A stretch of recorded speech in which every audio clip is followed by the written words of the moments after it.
Rafael y yo nos conocimos en un congreso y desde entonces mantenemos una hermosa y cultural amistad, intercambiándonos textos. De este modo he descubierto en él un intelectual excelso y a un hombre comprometido con las buenas causas humanas, sociales y democráticas. Desde nuestro primer encuentro ha participado en las 2 últimas ediciones de la revista Raíz y Rama, enriqueciendo sus páginas como lo hacen los demás autores que en ella colaboran. Rafael Fraguas de Pablo es madrileño. Pertenece a una familia de intelectuales. Su padre, Antonio Fraguas Saavedra, era escritor y periodista y su madre profesora de francés. Familia numerosa, entre sus hermanos podemos nombrar a María Fraguas de Pablo, doctora en Sociología con ingeniosos y útiles avances en la materia, José María Fraguas de Pablo, Birracas, escritor y quien fuera su director de promoción y director de producción de Televisión Española, inventor del útil pinganillo, logró que la palabra fuera introducida en el diccionario de la RAE. O el gran humorista gráfico Antonio Fraguas Forges, ya fallecido, cuyas viñetas muestran la perplejidad de parejas sobre el mundo. ¿Qué diría ahora? Bueno, el mundo siempre ha estado loco. Rafael Fraguas de Pablo es periodista desde 1974. Se esconde. Ponte aquí, por favor. Ven aquí, que te vean. Es periodista desde 1974 por la Escuela Oficial de Periodismo. Fue dirigente antifranquista en busca de la emancipación de la sociedad española. En sus comienzos trabajó como redactor de Gaceta Universitaria o los diarios Ya, Mundo Obrero, El Pueblo o Mundo Cristiano. Pertenece a la plantilla fundacional del diario El País, el periódico de mayor tirada de España, cuyo primer número apareció en 1976, en plena transición, convirtiéndose en un transmisor social de las ideas democráticas. Rafael fue en el diario responsable de noticias y su jefe de sección de la zona de Madrid, especialista en arte, cultura, historia, ecología y arqueología de la capital de España. Esto lo llevó a escribir varios libros, entre ellos Madrid, los placeres gratuitos, todos cuantos se pueden admirar con solo pasear sus calles, parques o monumentos del correr de su historia. El diario El País lo envió como corresponsal de guerra al África ecuatorial y a Oriente Medio. Es especialista en armas nucleares, Islam chií y cultura árabe. De esta también excitante experiencia, Rafael escribió varias obras, como Todo sobre el mundo árabe. Nuestro invitado domina bien la técnica del periodismo o del periodista a pie de fuego e imparte lecciones magistrales. Rafael Fraguas es también doctor en Sociología con una tesis sobre el secreto de Estado, así como licenciado en Ciencias Políticas, Estudios Internacionales por la Universidad Complutense. A estos múltiples y profundos conocimientos académicos y trabajos de campo se añade su especialización en geopolítica estratégica. De tan profundo saber surgió, entre otros más libros, Manual de Geopolítica Crítica, en el que hace un análisis de los fondos del poder y las estrategias de los poderosos sobre la sociedad de a pie. Decir también que el último libro que ha publicado es Una semblanza sobre Juan Luis Cebrián. Entre sus cargos, Rafael Fraguas de Pablo ha sido director de Radio Nacional de España, analista internacional del diario El Espectador de Bogotá, dirigió la revista Diálogo Iberoamericano de Colombia y fue vicedirector de Journalistes Sans Frontières. Ha impartido conferencias en países de Latinoamérica y de Europa. Es ponente en diversos congresos. Imparte clases de historia del pensamiento político, geopolítica y estrategia. Sigue escribiendo libros y artículos en varios medios. Escribe como hace puntilla una fina encajera de bolillos, no solo por el preciosismo de su redacción, sino por los neologismos ingeniosos y bellos que aporta o palabras desplegadas por nuevas derivaciones, así como por sus temas, siempre en favor de la grandeza social, política y humana. Rafael Fraguas ha sido distinguido con numerosos premios, el del Club Internacional de Prensa a la mejor labor periodística en 2006, el premio Francos Rodríguez 2009, que otorga anualmente la Asociación de la Prensa de Madrid a la mejor labor periodística sobre Madrid, el premio Pilar Blanco de Comisiones Obreras al mejor trabajo periodístico anual de contenido sociolaboral y, entre otros, el premio al compromiso urbano individual del Club de Debates Urbanos de Madrid. Rafael, además de todos estos valores del conocimiento científico y la experiencia a pie de trinchera, aula o sala de conferencias, toca la guitarra y canta. Lo hace en las diversas lenguas que domina: francés, inglés, alemán o persa. Para más luminaria, goza de un excelente humor, claro está, le viene de familia o está entre la familia. Y las veladas con él están llenas de carcajadas.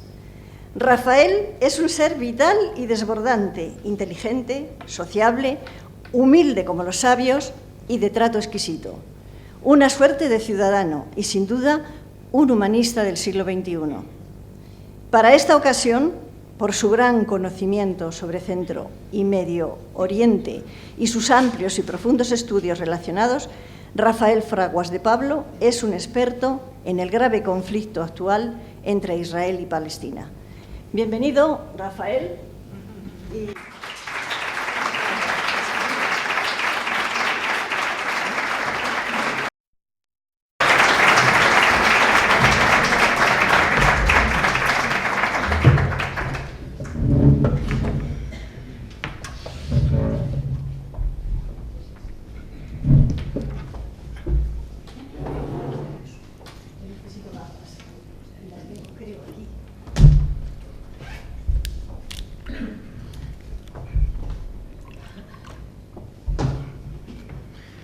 Bueno, le he dicho a Rafael que voy a dar comienzo yo con la lectura de un poema de Jorge Luis Borges. Dice así: la memoria del tiempo está llena de espadas y de naves, y de polvo de imperios, y de rumor de sámetros, y de altos caballos de guerra, y de clamores, y de Shakespeare.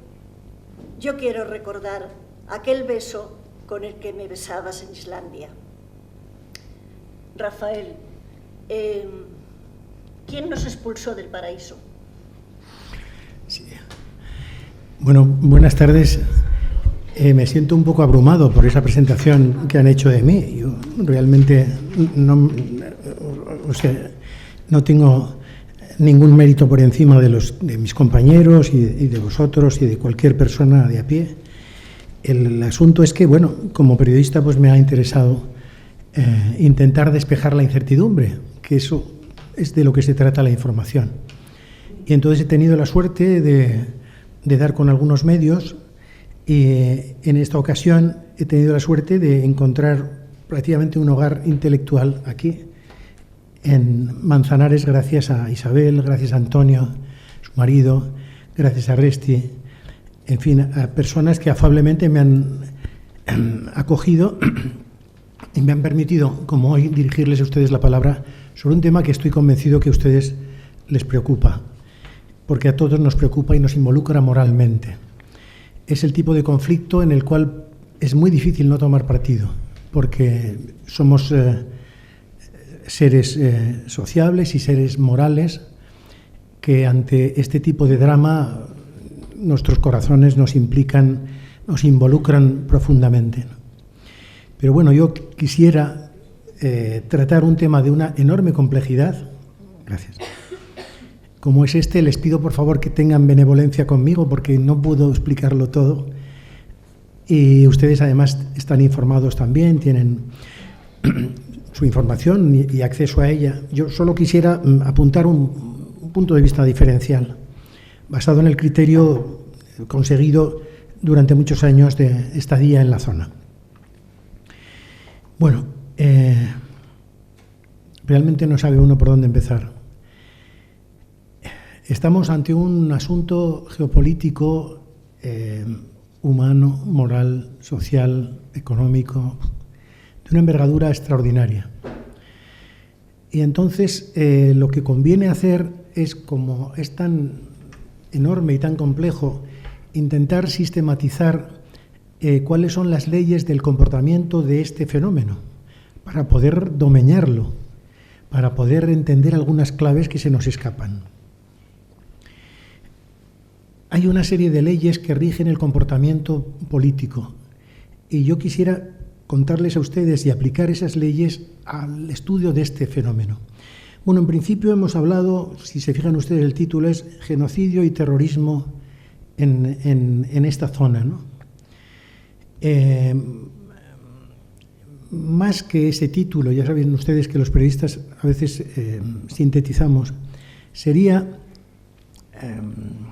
¿cómo diría yo?, insurgencia, compulsiones terroristas por parte de la resistencia palestina y, por otro lado, limpieza étnica, compulsiones genocidas por parte de Israel.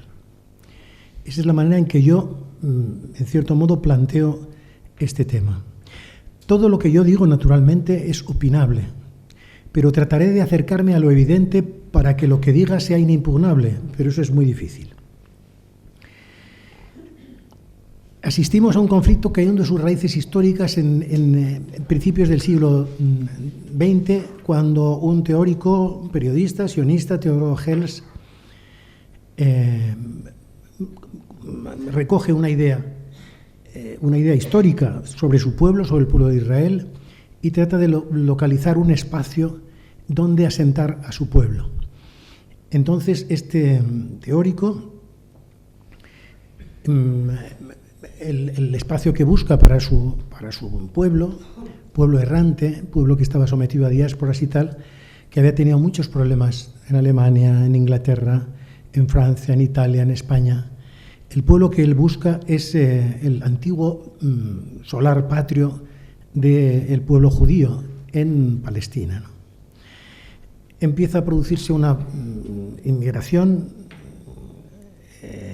paulatina, primero un goteo, posteriormente se va haciendo más grande, pero sobreviene la Segunda Guerra Mundial, en la cual, como ustedes saben, una dictadura terrorista, como la encarnada por Adolf Hitler y compañía, se crean un enemigo, y ese enemigo va a ser el pueblo judío, y van a desplegar toda su terrible artillería ideológica, política, contra este pueblo, ¿no? Se les acusa prácticamente de estar destrozando el mundo, porque dominan el mundo del dinero, dicen, etcétera, ¿no?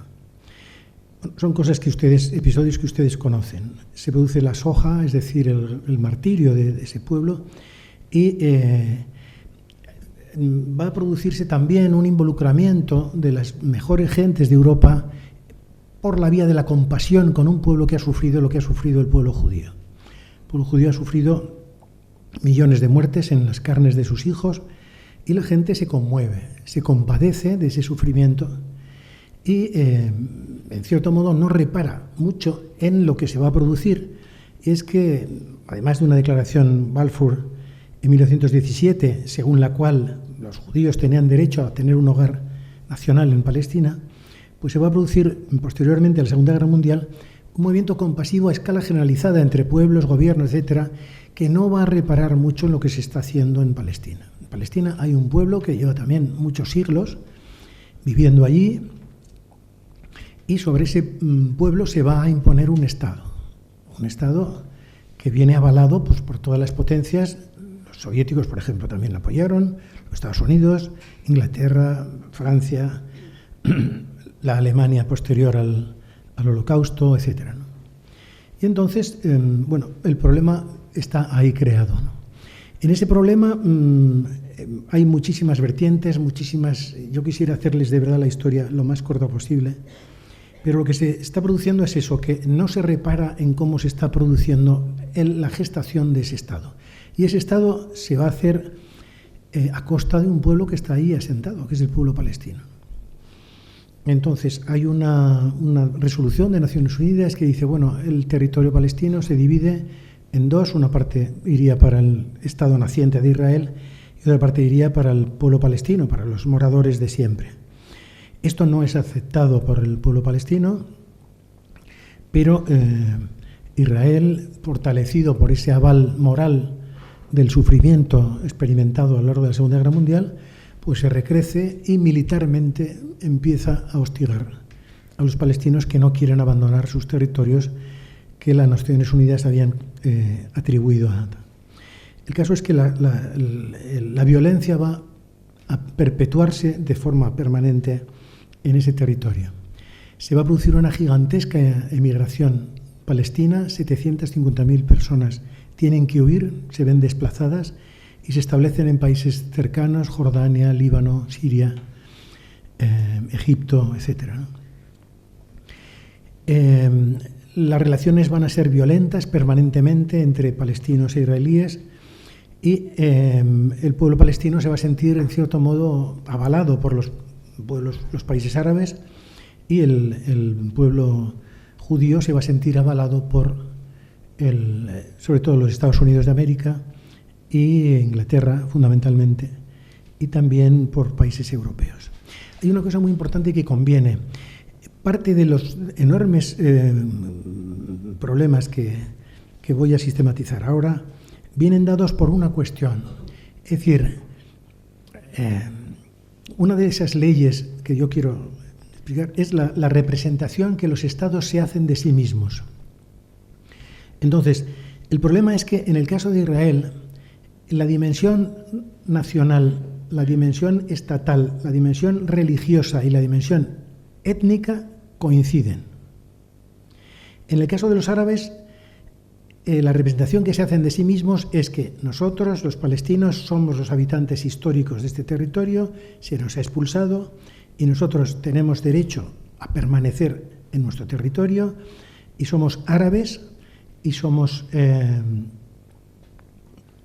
mayoritariamente islámicos y creemos en la umma, es decir, en la unión del mundo islámico, árabo-islámico, en una comunidad supranacional. Entonces hay un choque ya, evidentemente, de autoconceptos. Esto es lo que se llama la representación.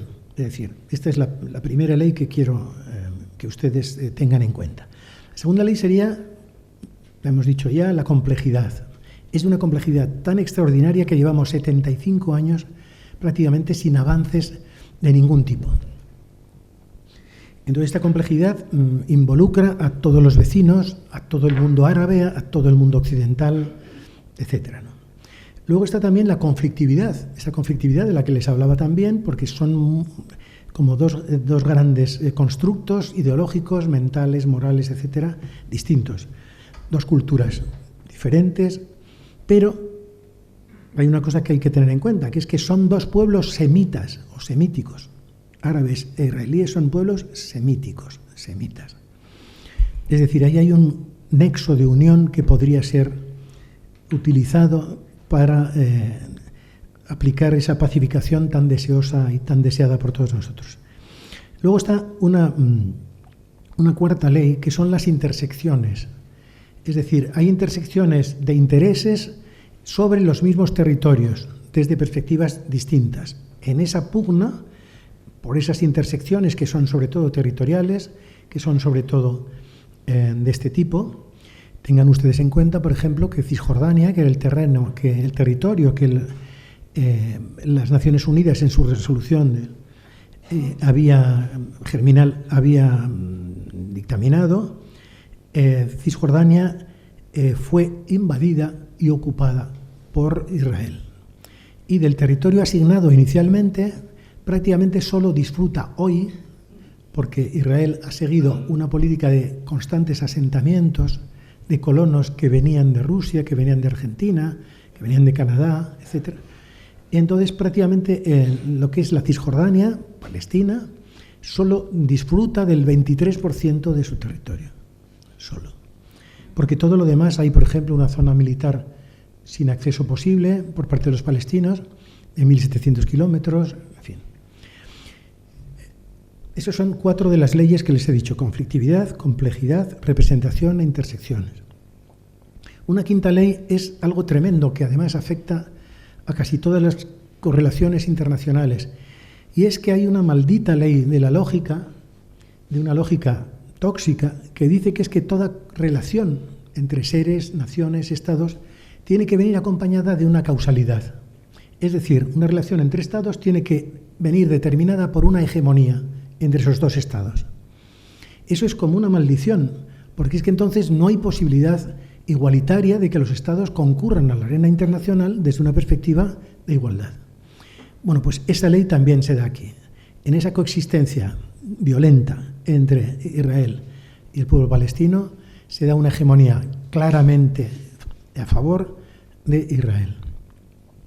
Y luego la última ley de la que quiero sistematizar esta explicación es que en este conflicto también tienen protagonismo otros sujetos no estatales, desde el punto de vista económico, financiero, orgánico, etc. Todos los esfuerzos que se han hecho desde 1948, en que surge ya abruptamente el problema, hasta nuestros días, pues han llevado a la situación que ustedes conocen. Una situación tremenda en la cual un fenómeno que hay que destacar, y esto es un imperativo no lógico o político, un imperativo moral, se está produciendo un infanticidio a gran escala. De los aproximadamente 16.000 muertos que hay ahora, casi la mitad son niños o adolescentes menores de edad. Esto, es decir, es inadmisible desde el punto de vista de la mera humanidad. Esto no es es un hecho objetivo, se está produciendo eso. Pero es que tiene precedentes, en las operaciones Plomo Fundido, por ejemplo, desplegada por Israel en la zona en el año 2008, es que hubo 300 niños muertos también. Es que en la primera intifada, en la segunda intifada, es que hubo centenares. Es que son aproximadamente, antes de lo que está pasando en Gaza, 10.000 palestinos muertos, muchos de ellos, como digo, adolescentes, en distintas acciones. Eso por una parte. Por otro lado, estamos asistiendo, como ustedes ven, al desencadenamiento de esta atrocidad por parte del ejército israelí, en función de una atrocidad anterior cometida por Hamás. Hamás es un grupo político que tiene un brazo armado. O sea, no solo es ese movimiento, ese grupo armado terrorista que ha hecho lo que ha hecho, matando a 1.200 personas y reteniendo, secuestrando a 240 aproximadamente. También es un movimiento político que consiguió en las elecciones de 2006 asentarse como fuerza electoral dominante en Gaza. Gaza es una franja muy pequeña de territorio palestino que tiene 4 kilómetros de anchura por 40 de longitud, que mira al Mediterráneo, y es un territorio en teoría autónomo, palestino, pero sus comunicaciones terrestres, aéreas y marítimas están controladas y fiscalizadas por Israel. Tiene 3 salidas, una por el norte, Erez, otra por el este, que es Karni, y otra por el sur, que es Rafah. Conocerán ustedes que es por donde se ha producido la generación. Y entonces se produce ese acto terrible, un acto terrorista por parte de Hamás, irrumpe incluso con drones, incluso con parapentes, incluso con infantería, es decir, infantería militarizada, varios miles y coge por sorpresa absoluta al servicio secreto de Israel, al parecer, el que tiene fama de ser infalible, pero ha resultado claramente que no lo es, ni siquiera históricamente. Lo que pasa es que se han tenido muy buena mano para dotarse de una imagen excelente, ¿no? Pero evidentemente una irrupción en territorio controlado por Israel de 1.200, aproximadamente 1.200 combatientes, ya digo, es un error garrafal desde el punto de vista de la seguridad, de la defensa y de la inteligencia por parte de Israel. No obstante, hay quien dice, ¿no?, que al parecer el servicio secreto, la Mujabarat egipcia, avisó al gobierno de Benjamín Netanyahu 10 días antes de este asalto atroz, avisó de que eso se estaba produciendo. Estaba produciendo una operación de gran envergadura sobre el territorio sureño, cerca de la zona donde se iba a producir. Al parecer Israel no hizo caso, o Netanyahu no quiso hacer caso. Esa es otra. ¿Cuál es la especulación? Son hipótesis. Es decir, las hipótesis, mientras no se demuestre su veracidad o su mendacidad, son hipótesis. En ese momento, Benjamín Netanyahu, que dirige el gobierno israelí, es un gobierno mixto que ha dado entrada a grupúsculos de extrema derecha que tienen muy poca representación, pero tienen mucho poder porque son bisagras parlamentarias que determinan la posibilidad de que se gobierne o no. A estos grupos les ha hecho muchas concesiones y son grupos fundamentalmente muy fundamentalistas, muy ortodoxos, muy partidarios de la expansión del pueblo judío en función de los criterios de Hertz del sionismo, ¿no? Del sionismo. Bueno, entonces, como digo, estos... me he perdido un poquito, pero bueno. Sí, no, espera. Bueno, se produce en este momento, Netanyahu está unos días antes, en octubre, está prácticamente contra las cuerdas. Tiene unos problemas internos enormes porque quiere reducir los ámbitos del poder ejecutivo, del poder judicial. Prácticamente lo que quiere es, al parecer, perpetuarse indefinidamente en el poder. Y hay unos movimientos de masas enormes en la calle que protestan fundamentalmente por la presencia de esos elementos fundamentalistas ortodoxos partidarios de la expansión absoluta de Israel a costa de Jordania, de Siria, etcétera, y se produce entonces un colapso que está a punto de acabar con Netanyahu. Pero es cuando el Mujabarat egipcio informa, oye, que están preparando ahí una muy, muy enorme, ¿no? Y entonces, al parecer, Netanyahu, según esta hipótesis, no hace caso porque ve que es la ocasión de perpetuarse en el poder. Ve la ocasión de perpetuarse en el poder y entonces, posiblemente, si es que esta hipótesis es cierta, no pensara que fuera de esta envergadura. Pensaba que era de envergadura menor y bueno. Pero bueno, ya digo que es una hipótesis. Lo otro es que no, es decir, no se enteraron, tuvieron un fallo de seguridad enorme. En cualquier caso, las dos situaciones, en cierto modo, son muy adversas para Israel. ¿Qué es lo que sucede? Pues que hay una reacción por parte del ejército israelí enorme. Hay que destacar una cosa. Israel pasa por ser una democracia, la única democracia en el mundo del cercano Oriente. Bueno, esto hay que ponerlo entre paréntesis, porque formalmente sí lo es, pero en la práctica la autonomía política de la que goza el ejército israelí es absolutamente incontrolada. Ni Netanyahu, ni el servicio secreto, ni el Sursum Corda es capaz de embridar lo que el ejército israelí quiere hacer. Ejemplo. Como ustedes saben, Israel invadió y se quedó con los Altos del Golán, que pertenecen a Siria, y con las granjas Asheba, que pertenecen a Líbano. Por ejemplo, bueno, si un israelí que está de guardia, un militar israelí que está de guardia en el Golán, es muerto por un disparo de un miembro de Hezbollah, una organización islamista que opera en el Líbano, la familia entera de ese soldado se desplaza a la oficina del primer ministro y hasta que el primer ministro no decide una medida, una retaliation, una venganza, la familia no se va. Desde el punto de vista militar, como digo, esa autonomía de la que goza el ejército es absolutamente incontrolada. Va por sus fueros. Y estamos asistiendo en Gaza ahora a esa autonomía. La guerra, como ustedes saben, tiene un solo fin, que es la paz. Pero en los parámetros en los cuales se mueve esta guerra, la paz no es el término. No es el término, no se busca la paz, se busca erradicar de Gaza a la base electoral que ha llevado a Hamás al poder allí, electoralmente en las elecciones de 2006. Y se ha obligado a un pueblo que aglutina a 2 millones de personas, se le ha obligado a desplazarse hacia el sur, concretamente hacia la salida por Rafah, cerrada por Egipto durante una temporada, y durante el desplazamiento y durante su término en Rafah se ha bombardeado a los que huían obligados a desplazarse hacia el sur. Esto es un hecho.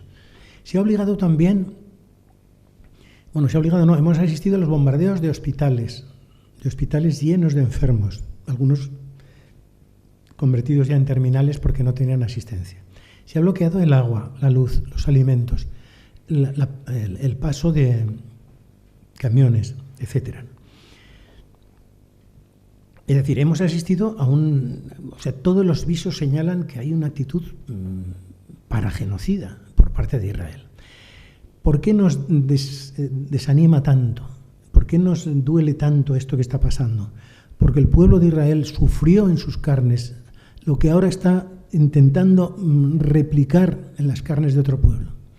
Por eso, es decir, las buenas personas creen en el progreso moral, en que los pueblos experimentan, después del sufrimiento, pues, una serie de sentimientos y de emociones salvíficas, es decir, para pensar que existe la posibilidad de concordia, de conciliación. Bueno, pues esta guerra yo creo que nos afecta a todos tan hondamente por eso, ¿no? Ustedes me preguntarán, bueno, ¿hay alguna solución a todo esto?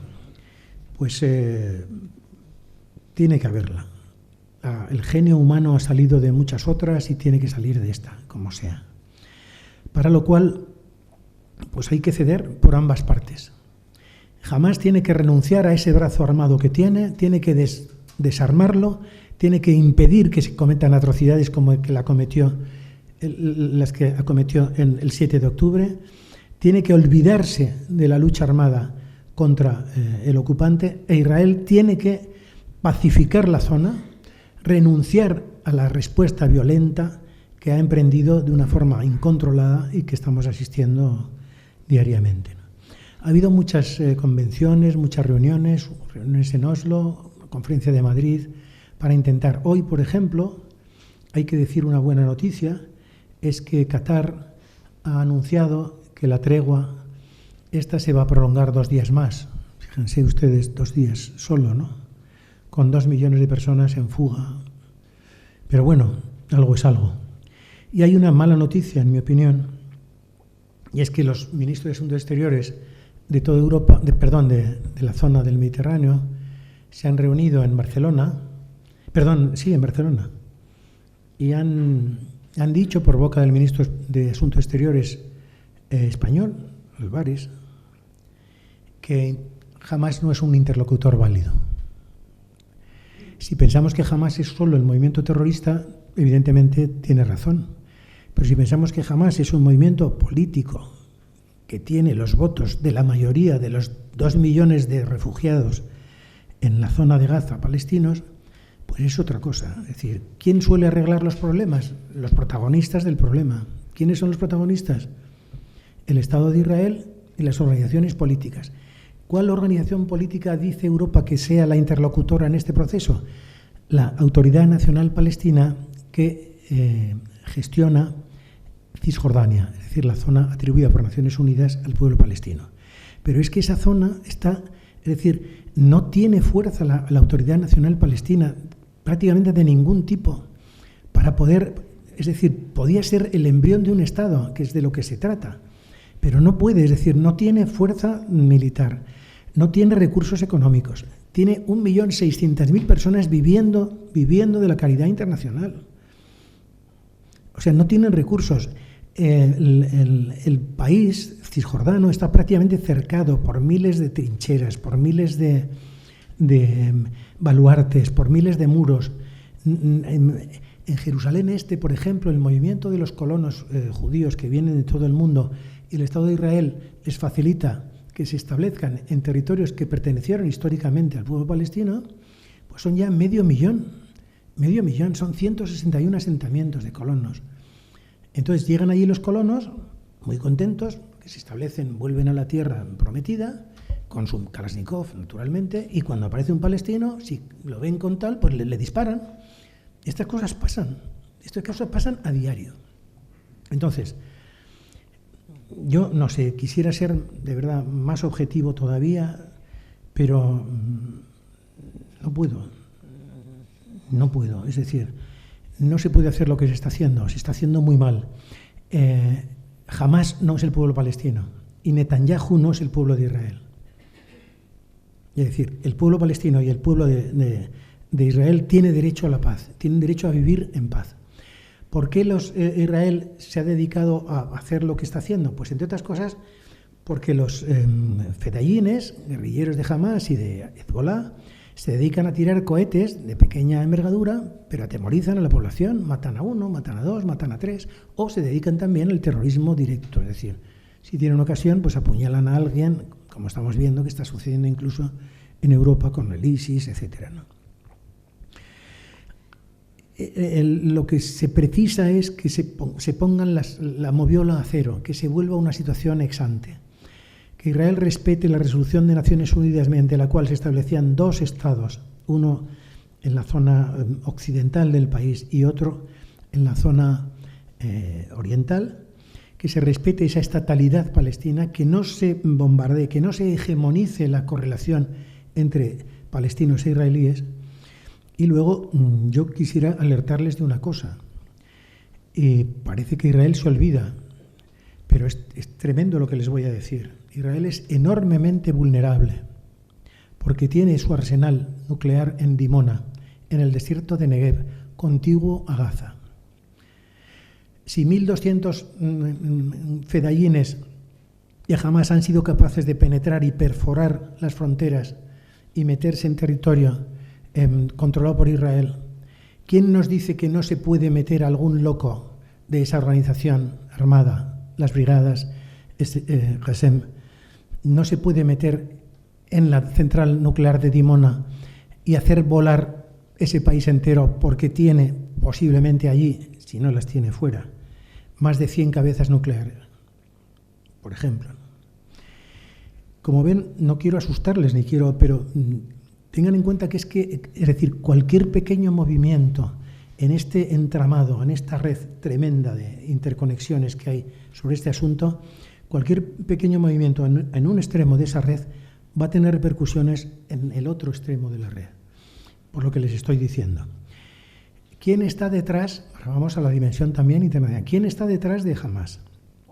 Bueno, detrás de Hamás y de Hezbollah también, pero sobre todo de Hamás está Irán, República Islámica de Irán, está Turquía, está Qatar y está Arabia Saudí. Están sectores de los gobiernos y de los estados de los que les he hablado. ¿Quién está detrás de Israel? Ustedes saben, Estados Unidos, la Unión Europea, fundamentalmente. Algunos otros países, Canadá, Holanda, tal. Bueno. ¿Por qué ni unos ni otros hacen caso a sus aliados que dicen más o menos que hay que dar marcha atrás y hay que parar el conflicto? Pues no se sabe, pero es que Israel no atiende a razones y jamás tampoco.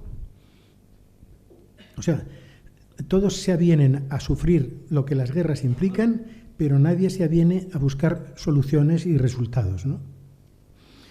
Entonces, es necesario que se produzca un cambio absoluto en los paradigmas que rigen la política mundial.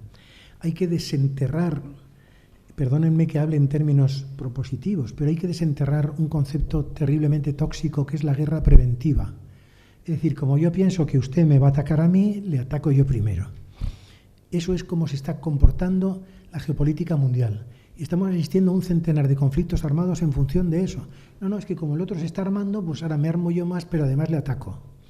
ese concepto, como ese que les decía, de que toda correlación tiene que implicar una causalidad, o sea que toda relación entre estados tiene que implicar la hegemonía de uno de ellos, son dos dimensiones absolutamente tóxicas que tenemos que erradicar de la política internacional, porque si no vamos a asistir, si es que nos queda tiempo, a esto. Miren ustedes, el poder nuclear que hay acumulado en este planeta, en los arsenales nucleares, es de tal envergadura que ya en 1985, cuando yo me puse a estudiar los temas nucleares, un mero accidente en alguno de los grandes silos que tienen los rusos, los americanos, los ingleses, los franceses, los pakistaníes, los indios, Israel, un mero accidente de una envergadura mediana puede hacer exorbitar a la Tierra, o sea, salir a la Tierra de su órbita. Pues la carrera por el desarme ha seguido. Sigue habiendo países que aspiran a tener la bomba, Irán, por ejemplo. Entonces, estamos consumiendo, y perdónenme, ya estoy en la fase propositiva, estamos consumiendo las energías mundiales. Tenemos un planeta azul maravilloso que podría ser un vivero extraordinario para la reproducción de la vida, para que tiene riquezas suficientes para, con otras pautas de distribución, no dictadas por en mi opinión, el capitalismo financiero, que no crea empleo, que no crea trabajo, que solo mueve el dinero. Bueno, tenemos recursos suficientes para distribuirlos de manera que pudiera ser feliz todo quien llegue a este mundo por la vía parental. Bueno, pues estamos desperdiciando toda esa energía en unos enfrentamientos desangradores, terriblemente sangrientos y crueles, en vez de dedicarnos realmente a los problemas más graves que tenemos, que, como ustedes saben, son de tipo macrocósmico y de tipo microscópico, es decir, el cambio climático y las pandemias. Una pandemia de la envergadura que ha adquirido, por ejemplo, el COVID, del que hablabais ahora al principio, un poquitito cebada con la interactuación con otro elemento, puede diezmar seriamente ya a esta humanidad, ¿no? Van 7 millones de muertos y más de no sé cuántos millones de contagiados, ¿no? En fin, yo estoy esperando sus preguntas, perdónenme, he hablado de muchas cosas, un poco disruptivamente, pero les ruego que recuerden esas pautas. Para entender esto, tengan ustedes en cuenta esas leyes. Las leyes de la complejidad, las leyes de la conflictividad, las leyes de la representación, cómo se ven los estados a sí mismos. El Estado de Israel, por ejemplo, se ve como un Estado donde su líder, Abraham, hablaba con Dios de tú a tú. Y los islamistas, pues también, lo que piensan es que Mahoma hablaba con Dios de tú a tú, ¿no? Por ejemplo, como les digo, esas leyes: conflictividad, complejidad, representación, intersecciones, el tema de la guerra preventiva como elemento tóxico y el tema del surgimiento de otros sujetos en la arena internacional. Perdón por haberme extendido y muchas gracias. Quiero hacer una inflexión y después una ronda de preguntas. Porque no nos creamos que somos los buenos de la historia. Sabemos que el pueblo israelí, el pueblo hebreo, judío, estuvo en España habitando muchos. Desde la época visigoda se tiene constancia. Y siempre vivió en guetos, en juderías, eran artesanos, eran unos grandes artesanos. Luego les prohibieron ser artesanos y se dedicaron a las finanzas, ¿verdad? Y es por eso por lo que se les odiaba también tanto. Y bueno, tenemos que recordar que hubo muchas matanzas de judíos por parte de los cristianos, cuando desde el siglo VI España se cristianizó, ya saben, con el rey Recaredo. Fue en 1391 cuando se desató una oleada tremenda desde Sevilla, Córdoba, Baeza, Úbeda, Lucena, Ciudad Real. La judería de Ciudad Real fue asaltada, fueron masacrados, Toledo, Y estos judíos, los que quedaron, después fueron otra vez, siguieron siendo asediados y asesinados. Y ya con los reyes católicos, en 1492, se produjo la expulsión. ¿Qué hicieron? Distribuirse por ciudades, por países de Europa, Ferrara, ¿verdad?, muchos, una comunidad muy importante en Italia, en Polonia, y Grecia, Salónica. Salónica, exactamente, y en Marruecos. Y bueno, pues ya saben que luego vinieron las guerras mundiales atacándolos, siguieron atacándolos. Fuimos nosotros los primeros que no querían a los judíos. Y bueno, luego también pues el pueblo árabe, ya saben, el pueblo árabe invadió España, sí, pero ¿de quién era? Yo no sé si le dejaría pasar el pueblo visigodo.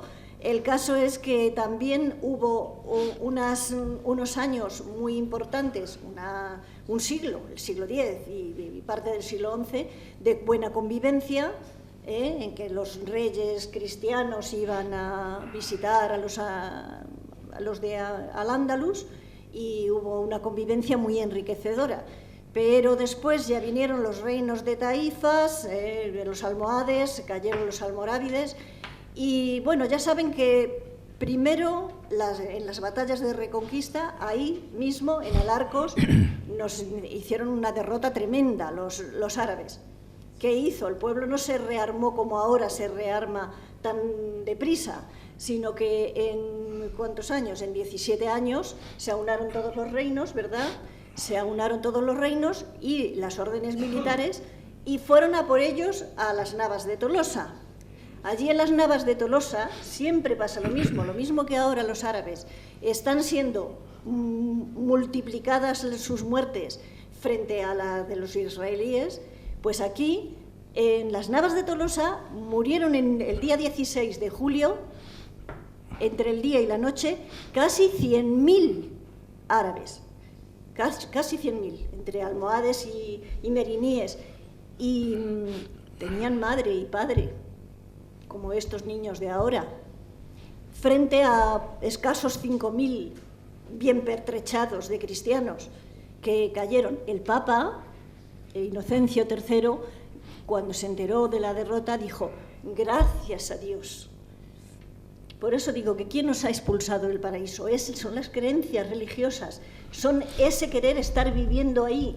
¿Son los judíos ahora mismo un muro de contención para los árabes y carne de cañón a la vez? No obstante, Israel tiene un PIB que casi dobla el de España, 50 y tantos % frente a 30 que tiene España.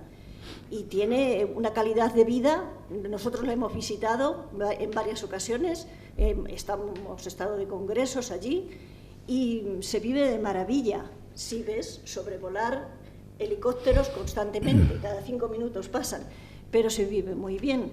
Y los árabes, pues cuando no hay intifadas y están a gusto, pues salen a ganarse la vida como pueden. Bueno, solamente quería hacer... Tú puedes continuar, sí. Rafael. No, yo espero las preguntas, si os parece, con un pequeño dato. Israel es el único país del mundo que todavía no ha fijado sus fronteras, es decir, que continúa en expansión.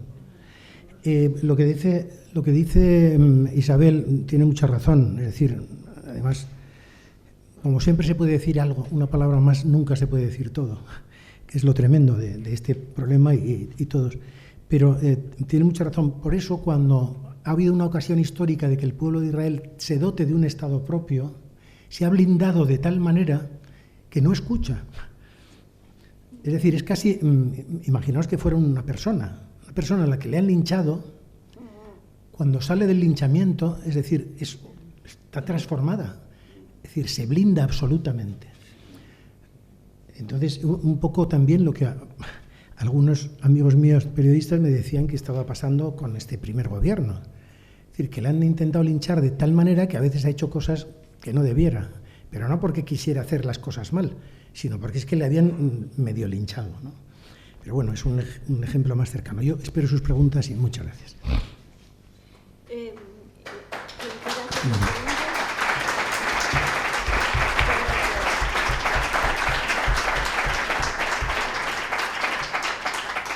Tienen un micrófono si quieren hacer alguna pregunta a nuestro invitado. Buenas noches. Usted, como politólogo, ¿nos podría hacer un análisis sobre la decisión del gobierno español de unilateralmente reconocer el Estado palestino? Bueno, por lo que yo sé, Pedro Sánchez ha intentado, en esa entrevista con el señor Netanyahu, que fue una entrevista calificada de dura, esto, es decir, ha tenido que ser durísima, porque los términos normalmente se comeden. Lo que hizo, yo creo que fue un aldabonazo, porque nadie se atreve a Netanyahu a pararle los pies. Y entonces, el único desde Europa que se atreve a hacerlo ha sido él. Desde el punto de vista de la mera humanidad, ha hecho algo que debía hacerlo. Otra cosa es que desde el punto de vista de las formas diplomáticas, políticas, etcétera, esas cosas no se deban hacer. Pero ¿qué prima más?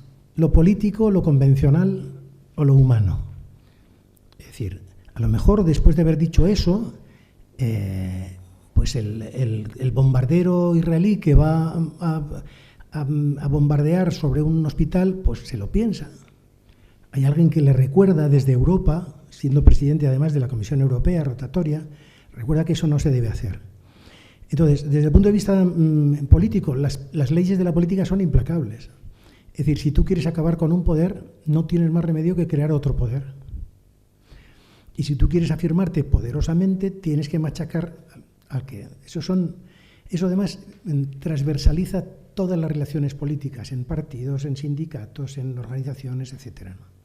Entonces, politológicamente se puede decir eso. No es habitual que se produzcan enfrentamientos tan duros, sobre todo con un trasunto moral, en entrevistas de Estado, pero en ocasiones prima la humanidad por encima de las convenciones, en mi opinión. Muchas gracias. ¿Ya no hacen más preguntas? Sí, espera, solo un segundo. Sí. Sí que había. Dale, aquí, por allí. Y ahí también. Sí. Hola, buenos días, buenas noches. Muchas gracias por su intervención. Bueno, de todas las leyes que ha planteado, a mí me parece que la sexta tiene como bastante peso, ¿no? Porque quizás si no hubiera tantos actores que no son propiamente los países, se pronunciaran de otra manera, como ha ocurrido ahora con el presidente Sánchez, pues podríamos generar un desequilibrio, ¿no? Porque ese apoyo que tiene Israel por parte de Estados Unidos, evidentemente, y todo el entramado que hay económico por la venta de armas, etcétera, etcétera, eso es algo de lo que todo el mundo está siendo cómplice y nadie se atreve a hablar. O sea, hay una narrativa y hay un discurso, las palabras son importantes. Esto no es una guerra. En la guerra hay dos bandos que están más o menos, usted lo debe saber, en igualdad de condiciones. Yo entiendo que aquí no hay una igualdad de condiciones. O sea, yo creo que la palabra correcta es genocidio. Y luego la hipocresía. O sea, está el señor Putin, es un asesino, todo el mundo está de acuerdo en que es terrible lo que está haciendo, pero en 50 días han muerto muchas más personas, niños, en este territorio de lo que han muerto en Ucrania y en Rusia. Entonces, bueno, yo creo que aquí hay que poner en valor la hipocresía, al contrario de poner en valor, o sea, darnos cuenta de cómo hay un discurso que es absolutamente tendencioso por parte de los medios de comunicación y por parte de, por supuesto, de los líderes políticos, Estados Unidos, etcétera, etcétera, Europa, bueno, que la gente no quiere ver la realidad o no les interesa ver la realidad. Yo no veo cuál va a ser la solución. O sea, ¿cuántos palestinos tienen que morir para que el señor Netanyahu sea una persona que tenga que ir a la Corte Penal Internacional. Más que pregunta, es una afirmación suya. Yo lo respeto. Gracias. Es que no ha formulado la pregunta. Yo, es decir, claro, es una reflexión en voz alta. Muchas gracias. Buenas noches. Yo quería abrir un poco el ángulo, sabiendo que usted es una persona del ámbito del periodismo, sobre cómo se está manejando la información relacionada a decir que todo es antisemita. Cualquier acción que se haga por parte de Israel,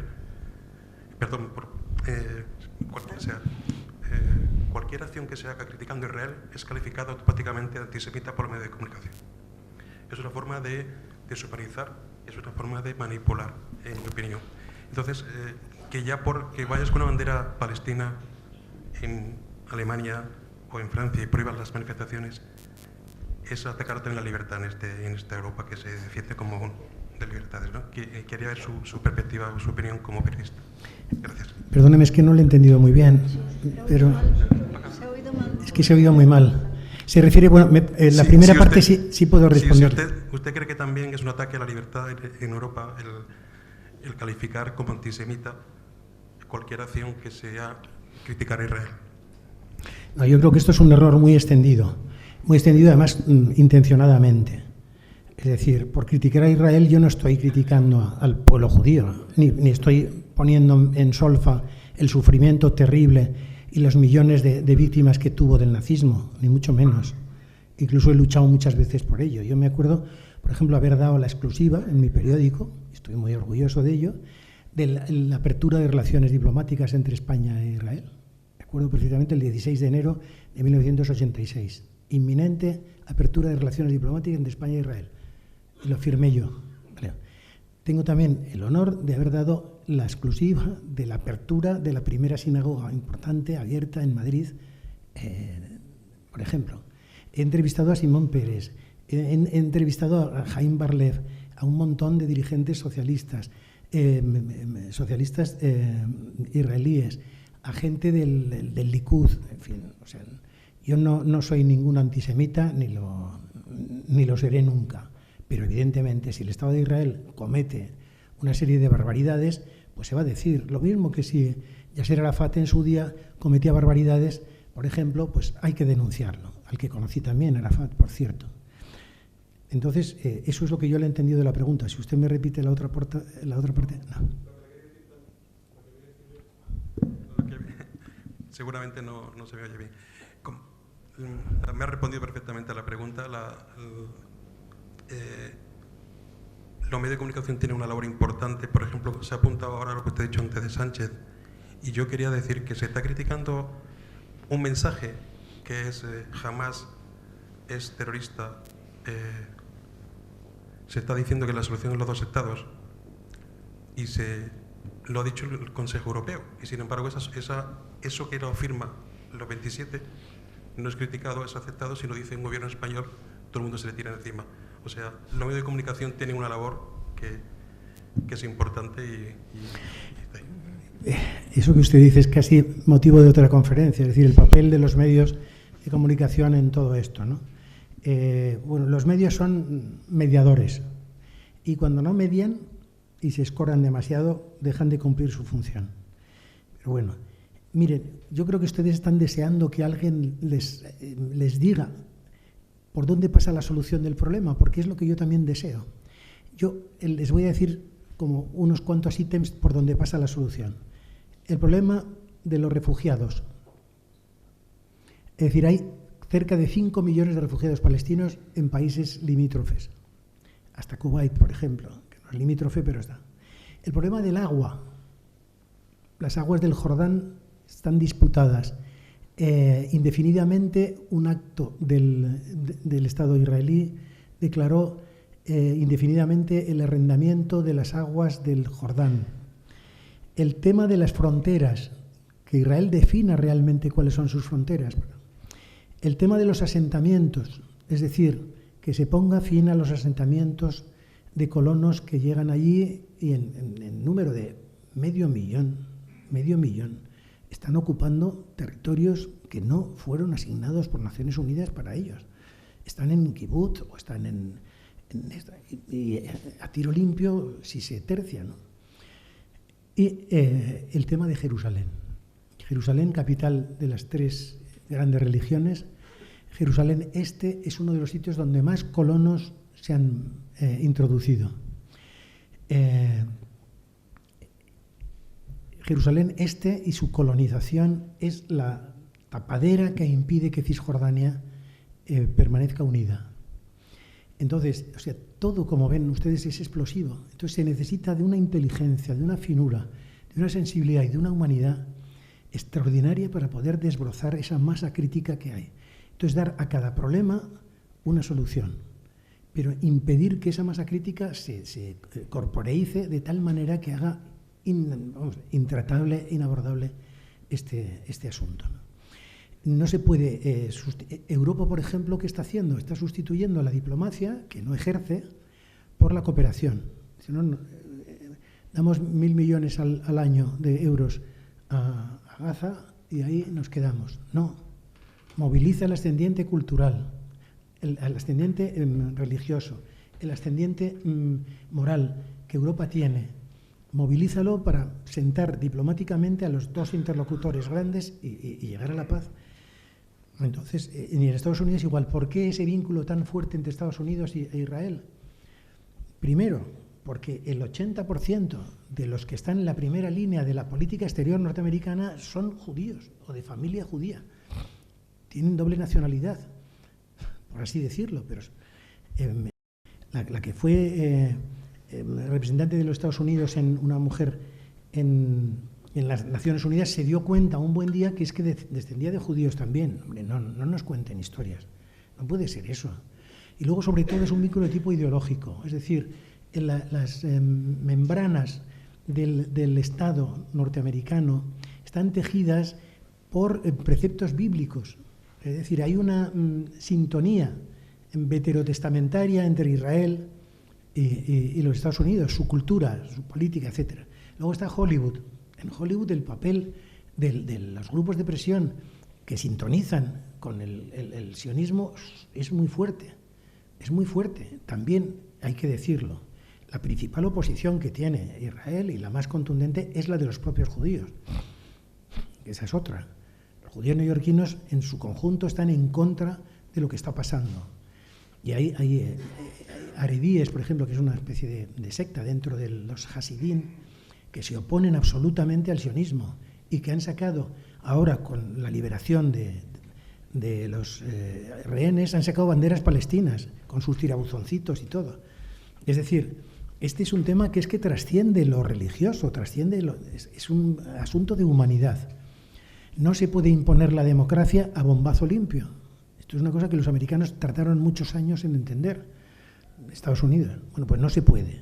La democracia es persuasión, es diálogo, es convicción, es conciliación, es concordia. Pero no a bombazo limpio. Esto no puede ser. No se puede garantizar la seguridad absoluta de Israel, más que, o sea, la seguridad absoluta solo se puede garantizar si uno se mete en un ataúd. Ahí, desde luego, la seguridad es plena. Pero no se puede asegurar la defensa y la garantía de viabilidad de Israel bombardeando hospitales. Eso no puede ser. Eso está por encima de cualquier convención. Ahora, ¿políticamente hay herramientas? Sí. ¿Se va a arreglar este problema? Sí. ¿Ustedes lo verán? Yo creo que sí. Yo creo que sí. Se ha llegado a un punto en el cual ya, es decir, no hay más remedio que la salida esa. Y el fin de toda guerra, cuando se recupera la conciencia y la lógica, el fin de toda guerra es la paz. Y es el relato, el correlato natural de todo esto. Perdón. Bueno, pues nada. ¿Alguna pregunta? Sí. Dime. Yo solo quiero hacer una pregunta Sí. tangencial por lo que ha dicho. ¿Podría darnos una pista de cuánto cuesta una cabeza nuclear? Cógelo el micrófono. Es que le puedo dar datos de 1990, pero no de ahora. No es la cabeza solo, es toda la infraestructura que lleva, todo el proceso. O sea, hacer una bomba atómica realmente es bastante sencillo. Incluso en Internet hubo que prohibir la difusión de esa información. Por cierto, les diré una cosa muy interesante. ¿Saben ustedes cuántos años se necesitarían solo para leer la información clasificada que existe sobre la carrera nuclear en Estados Unidos?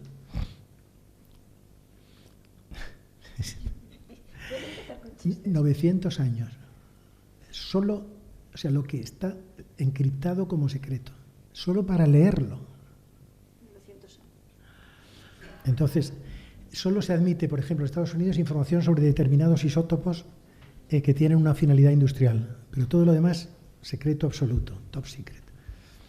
Por ejemplo, no le puedo decir, es que varía mucho también qué tipo de bomba, qué tipo de vehículo, qué tipo de tracción se emplea incluso para desplazarlo, etc. Hay una cosa también muy interesante que quiero decirles a propósito de esto. ¿Saben ustedes uno de los kits de la carrera nuclear? Perdón, de la carrera espacial. Nosotros decíamos, bueno, ¿por qué se están gastando esas fortunas por ir por ahí y tal? Si luego tampoco se saca mucha chicha, ¿no? Parece ser, es una hipótesis fundada, parece ser que se trataba de encontrar en el espacio un lugar inocuo, un punto negro, donde poder llevar los residuos nucleares, de las centrales nucleares, las armas atómicas, etc. Eso daría incluso para una novela. Pero bueno, parece que lo más caro es el combustible, no es el vehículo, pero bueno. Bueno, yo les agradezco mucho que hayan soportado esta conferencia. Agradezco mucho a nuestros anfitriones, sobre todo a Isabel, que es un encanto de mujer, a Antonio, que nos ha ayudado también, a Restituto, siempre en la brecha, y a todos ustedes por estar aquí, y a mi compañero Jesús Orozco, que fue compañero de fatigas en el periódico. Gracias.